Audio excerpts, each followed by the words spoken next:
Bonjour à tous et à toutes, plaisir de vous retrouver pour un autre numéro de votre émission À vous la parole. Aujourd'hui, nous recevons Awas Talon, président de la Fondation Akralé. Avec lui, nous parlerons du Gala de la paix qui verra la participation de plusieurs sommités du monde du football. Quels sont les enjeux de cette édition, les motivations, les réponses à ces questions? C'est maintenant avec Awas Talon. Vous êtes le président de la Fondation Akralé. Quelles sont les missions de cette fondation?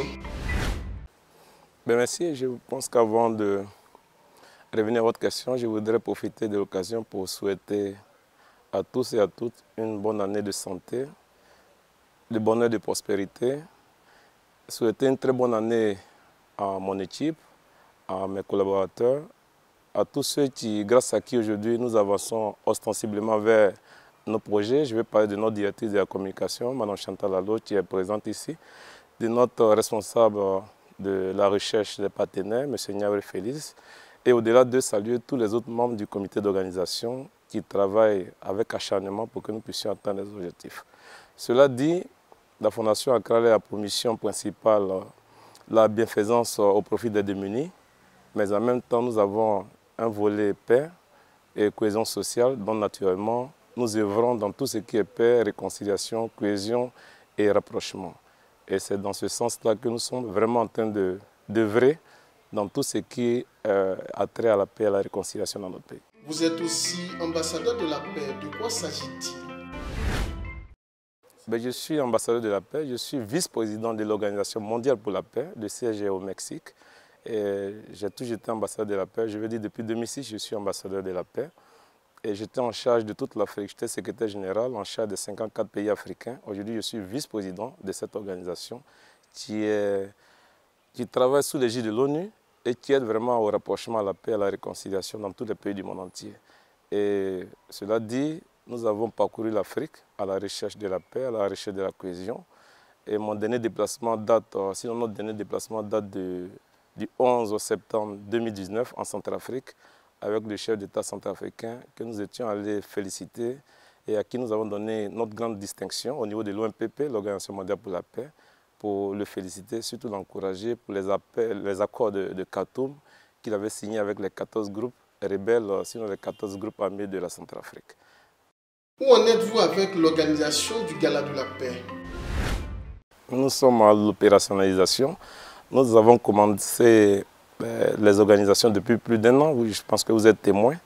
Ce n'est pas facile, la paix a un prix et donc nous essayons d'avancer inexorablement vers les aspirations des Ivoiriens parce qu'aujourd'hui le peuple ivoirien aspire à la paix, à la tranquillité, à la cohésion et à la réconciliation, à la consolidation de la paix. Et donc nous sommes là, je le répète toujours, quand on vient à la paix, on fait preuve de réminiscence.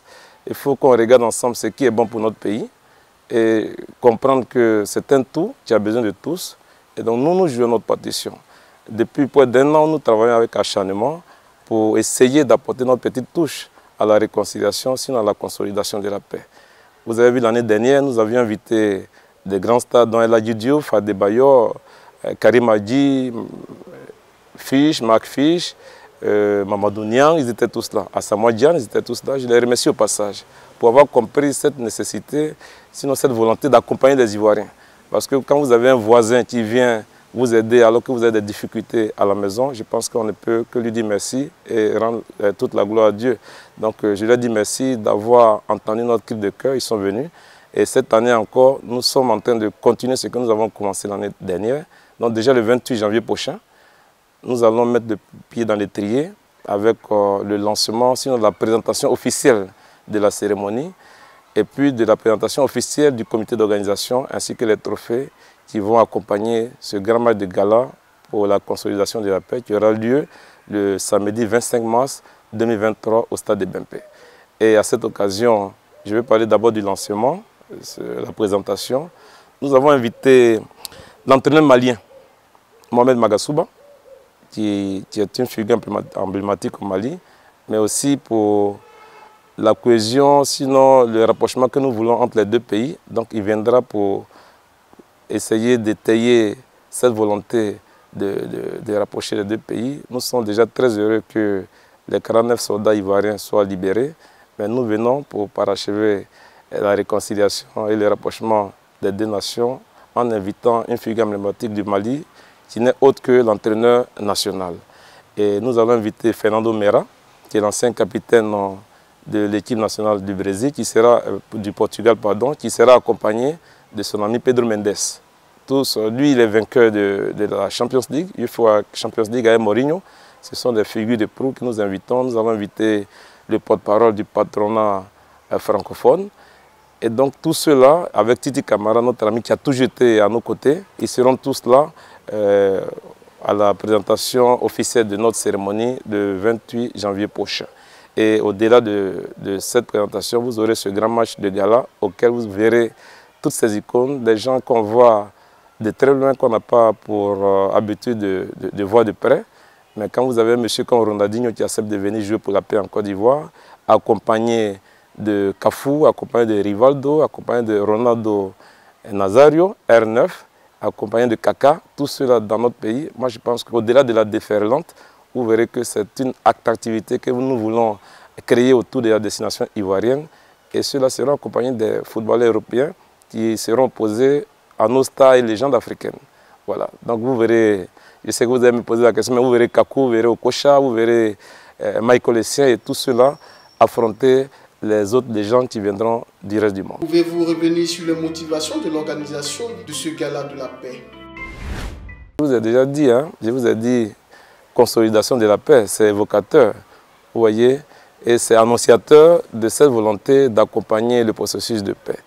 Mais quand vous faites un retour en arrière sur les autres galas que nous avions organisés auparavant, rappelez-vous en 2007, on était en pleine crise et nous nous sommes portés garant pour aller convaincre les forces nouvelles pour que ces forces nouvelles puissent nous mettre à disposition une équipe de football que nous avions mise en coalition avec les forces de défense et de sécurité de Côte d'Ivoire. Vous êtes tous témoins. Les forces nouvelles sont venues en coalition, en pleine crise, jouer le match, enlever des rideaux contre une autre coalition, on est ici l'icône. Voilà ce que le football peut apporter. Au-delà de son aspect attractif, je pense que le football est conciliateur. Et avant que Samuel Eto'o, Georges Weah, Patrick Mboma, nos stades ici ne puissent fouler le terrain, vous avez vu cette attraction, cette opposition force nouvelle FDS contre l'icône Onissi. Tous les généraux étaient là, vous êtes encore témoins, Philippe Mangou, le commandant Ouattara en son temps, paix à son âme, Vagua Fossigno au niveau des forces de défense et de sécurité. De l'autre côté, au niveau des forces onusiennes, vous aviez le général Fall, le patron de l'ONUSI en ce temps-là. Et puis vous aviez le général Clément Bolé, des forces françaises. Ensuite, vous aviez le général Hafiz, des forces du Bangladesh, pour dire combien de fois le football peut vraiment aider à la réconciliation. Et j'ai ce témoignage des forces d'icônes qui n'avaient pas accès à certaines contrées dans le cadre de leur projet de développement durable. Mais ils nous ont témoigné tous, après le match, qu'ils pouvaient maintenant pénétrer nos villages, pénétrer des contrées pour pouvoir aider vraiment au développement durable. Voilà ce que nous visons, rapprocher les populations, créer la cohésion, créer la confiance en soi et créer l'équité. Voilà un peu ce que nous visons. En 2008, on l'a réitéré, on vient pour la consécration. Je pense qu'au-delà de ça, on va aussi viser d'autres pays les années prochaines parce que c'est le vœu de l'UNESCO, c'est le vœu de certaines institutions internationales. Je prends pour témoignage ce que le président Blatter m'a dit en son temps, en 2008 au Ballon d'Or d'Adebayor. J'ai eu la chance d'être introduit par le président Issa Yatou, qui est mon père, que je salue au passage, qui m'avait introduit auprès de Blatter, qui nous avait dit, écoutez, ce que vous faites, normalement c'est notre rôle, parce qu'on a vu ce que la FIFA a fait en 2004 en Haïti. Il y avait une insurrection en Haïti. Les mêmes Brésiliens qui arrivent aujourd'hui en Côte d'Ivoire, Ronaldinho, Rivaldo, Ronaldo, ils étaient en Haïti en 2004 pour jouer avec les insurgés. On a vu comment ça s'est terminé. Les insurgés sont allés demander après pardon à la population. Voilà un peu la magie du football. Donc ceux-là aujourd'hui, ils comprennent la nécessité d'aider à la paix par le trichement du football. Donc le faire dans notre pays, je pense qu'on ne peut que l'implémenter sur le continent africain. Et ça, c'est le vœu des institutions internationales. Je pense que nous allons certainement faire la 4e édition dans un autre pays. Différence entre le gala de la paix et les activités similaires organisées par le passé. Ben non, nous on a toujours organisé le gala de la paix. En ce qui concerne le football, ça a toujours été le gala de la paix. Aujourd'hui, c'est le gala pour la consolidation de la paix. Parce que il y a déjà la paix en Côte d'Ivoire, la preuve, on est tous témoins qu'il y a la paix, mais il faut la consolider. Donc ce que nous faisons, c'est d'aider à la consolidation de la paix. Le football, là-bas, vous parlez de politique. Vous voyez la différence. Est-ce qu'au-delà des acteurs du football, des personnalités politiques seront de la partie? Ceux qui aspirent à la paix sont invités. Et on ne fait pas d'exclusion. Après, nous avons rencontré nos autorités, nous avons rencontré ma soeur, la ministre Belmonde, nous avons rencontré le ministre Amadou Kone, nous avons rencontré le ministre, le porte-parole du gouvernement, Amadou Koulibaly, nous avons rencontré le ministre Touré Mamadou, nous avons rencontré le ministre Kamara, nous avons rencontré le ministre Bakongo, nous rencontrons les autorités. Au-delà des autorités, il y a aussi des confessions religieuses et nos chefs traditionnels. Nous avons rencontré le COSIM, nous avons rencontré le cardinal Couton, nous avons rencontré Guy Vincent, nous avons rencontré le révérend Ediemou, nous avons rencontré Yaïdion, nous avons rencontré tout le monde. Voilà. Donc c'est une affaire de la Côte d'Ivoire, ce n'est pas une affaire de la Fondation. Et donc ce que nous faisons, c'est de ce que les Ivoiriens soient impliqués dans tout ce que nous recherchons et ce à quoi nous aspirons. Quel sera l'apport du ministère de la Réconciliation dans cette initiative? En accompagnement, on a toujours fait des réunions. Je crois qu'avec le ministre Kakabe, nous avons fait plus de 4 ou 5 réunions et nous accompagnent. On a leur appui institutionnel et je pense qu'ensemble, nous allons aider les Ivoiriens. Charles Blé Goudé est depuis le 26 novembre 2022 en Côte d'Ivoire. Sera-t-il l'un des invités au Gala de la Paix? Mais bien sûr, Charles Blé Goudé a même participé aux 2 premiers galas. Il était aux côtés de Samuel Eto'o et des autres stars. Ensuite, il était aux côtés de Christian Karambé pour la 2e édition. Donc, naturellement, s'il n'est pas fatigué, il a un peu plus de l'âge, mais s'il n'est pas fatigué, il va participer à ce match-là. Parce que, écoutez, s'il était footballeur, il était déjà à la retraite, hein, mais on va voir. On va voir s'il a encore les ressources nécessaires, mais naturellement, il pourra jouer. Aujourd'hui, quelles sont vos relations avec Charles Blé Goudé? Mais je n'étais même pas là. J'étais à l'extérieur. Et puis, on est beaucoup concentrés parce que je vous ai cité toutes ces stars-là. Pour les avoir, ce n'est pas facile, il faut se déplacer. La directive de la communication est là. Elle ne dit pas le contraire. On bouge beaucoup. C'est pour ça, sinon, il n'y a pas de nuance, il n'y a pas de problème. Nous sommes des amis. J'ai même été le voir à la haie. Ça explique tout. Vous avez décidé de prendre du recul avec la politique. Pourtant, on entend dire que vous serez candidat aux élections municipales à Iré. Qu'en est-il réellement? Je ne suis pas candidat. Je ne suis pas candidat à l'élection municipale de Iré. En tout cas, je ne suis pas encore candidat.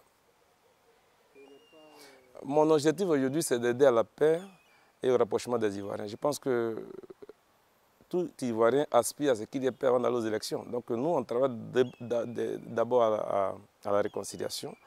Et je ne crois pas que cela ne puisse pas prendre suffisamment de temps parce que pour aller à la paix, il nous faut du temps. Donc nous avançons ostensiblement vers la réconciliation. Le reste, ça, ce sont les détails. Moi, je pense que le plus important, c'est ce que nous sommes en train de faire aujourd'hui. C'est pour ça que je remercie toute cette équipe-là qui nous entoure et qui fait un travail très acharné au quotidien. C'est ça qui, pour le moment, pour moi, est très important et c'est ça l'essentiel. Si vous le voulez bien, on parlera du football local. Quelle lecture faites-vous de la gestion actuelle du football par le comité exécutif actuel? Félicité parce que moi, je prends mon exemple. Quand j'étais en Ligue 1, la subvention que nous percevions de la Fédération ivoirienne de football était de 38 millions de francs CFA. Et quand j'étais en Ligue 2, la subvention n'était que 8 millions. 8 millions de francs CFA. Je crois qu'aujourd'hui, la Ligue 2 est à 50 millions. Vous voyez qu'il y a un bond qualitatif de 42 millions. Là où nous touchions 8 millions en Ligue 2. Et là où nous touchions 38 millions pour toute l'année, aujourd'hui, ils ont à peu près 100 millions. Alors, je pense qu'avant d'être candidat, il y a des promesses. Et jusqu'à preuve du contraire, ils respectent ces promesses, ils sont à féliciter. Ce n'est pas facile la gestion, parce que j'ai été membre de la Fédération ivoirienne de football. Ce n'est pas facile, mais on ne peut que les accompagner. On ne peut que les accompagner en les encourageant et en cessant les critiques, parce que nul ne fait l'unanimité, vous voyez. Donc on ne peut que les féliciter, les encourager. Il faut surtout les aider, sinon plutôt les aider à aller de l'avant pour le bonheur du football ivoirien. Bientôt le champ, l'équipe d'Aïdara Swallow en préparation a livré 3 matchs soldés par une victoire, un nul et une défaite. Ces résultats vous donnent l'espoir pour la suite de la compétition. Mais avant de vous répondre, regardez le parcours de Aïdara. Vous avez vu ce qu'il a fait avec nos jeunes gens pour la qualification aux Jeux Olympiques. C'est un entraîneur chevronné. Et je pense qu'il vient de mettre en place une équipe qui est hétéroclite. Les gens viennent de divers horizons. Donc, il faut qu'il y ait l'osmose.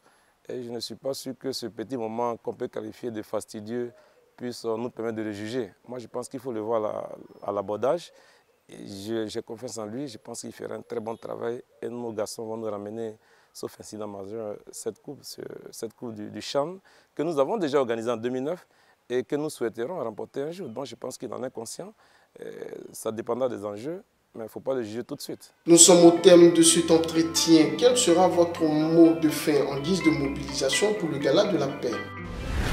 Je pense que c'est une affaire des Ivoiriens. Ce n'est pas une affaire de la Fondation Akralé, ce n'est pas une affaire des membres de la Fondation Akralé, ce n'est pas seulement une affaire des membres du comité d'organisation, c'est une affaire des Ivoiriens. Et donc on doit se l'approprier. Il ne faut pas qu'on fasse de petits calculs, il n'y a rien de politique derrière, il n'y a pas de main invisible derrière. Notre détermination, c'est la Côte d'Ivoire et nous invitons donc tous les Ivoiriens à s'approprier ce que nous sommes en train de faire pour venir nombreux au terrain. Il y aura des surprises. Certainement que le match sera gratuit, mais nous pensons à plus de 50% que ce match sera gratuit. Venir regarder Ronaldinho d'un côté, de l'autre côté Didier Okocha, venir regarder Rivaldo, venir regarder Cristiano R9, Cafu, Kaka, Rivaldo, des gens qui ont des fans un peu partout. Moi, je pense que notre pays ne pouvait pas demander mieux. Et donc, on doit se l'approprier, qu'on soit nombreux au stade. Mais déjà, j'invite tous les partenaires. Là, on les invite tous déjà ce samedi 28 janvier prochain à la salle des fêtes du Sofitel Ivoire. Et c'est pour nous l'occasion de demander à tous ceux qui veulent être sponsors, aux potentiels sponsors, aux partenaires et à tous ceux qui veulent associer leur image à cet événement, de venir. Je pense que cet appel fait déjà office d'invitation individuelle.